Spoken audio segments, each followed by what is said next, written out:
Well, hello there. Who are you looking at? You looking at me? Huh? You looking at me? Are we rolling? Oh, hello, I'm Kellen, and we've been having a lot of fun taking a closer look at the world around us. So I have a mirror here, but it's not just any mirror, it's a two-way mirror.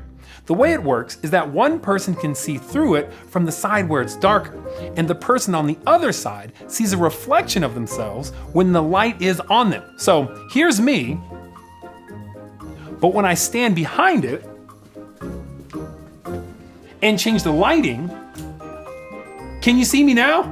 Cool, right? I'm seeing a reflection of myself, but if we change the lights again, I see you. Cool, right? All right, well, we'll come back to that later. So our story today actually comes from two different books of the Bible. Now, they're both pretty famous passages. The first is from the book of Matthew, where the Pharisees are asking a question of Jesus. First, let me explain who the Pharisees were. They were a group of religious leaders who tried to honor God by following a bunch of religious rules. The problem was, they focused so much on following the rules that they didn't love God or other people very well. They also didn't like how Jesus claimed to be the Son of God, and they didn't like how everyone seemed to be following after him. When one of the Pharisees asked his question, he was really trying to put Jesus to the test and see if Jesus might say something that would get him in trouble.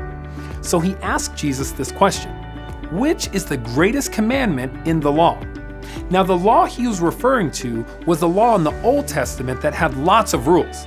Lots of rules for all kinds of things, like what kind of work you could do on certain days of the week, or making sure you covered your water wells, or to not eat owls. Seriously, it's in there.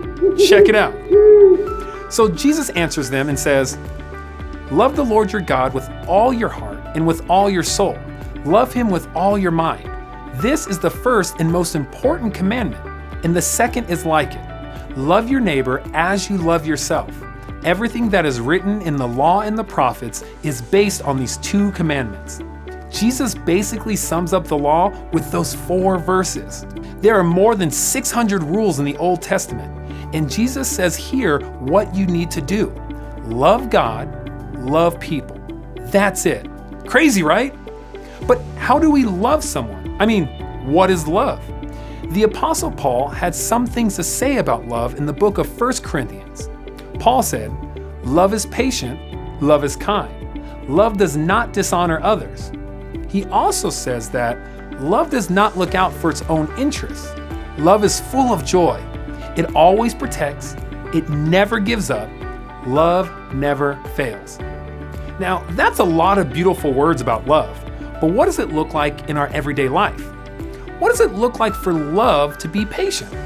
Okay, what if your little brother or sister has destroyed the Lego tower you built for the 3rd or 4th time?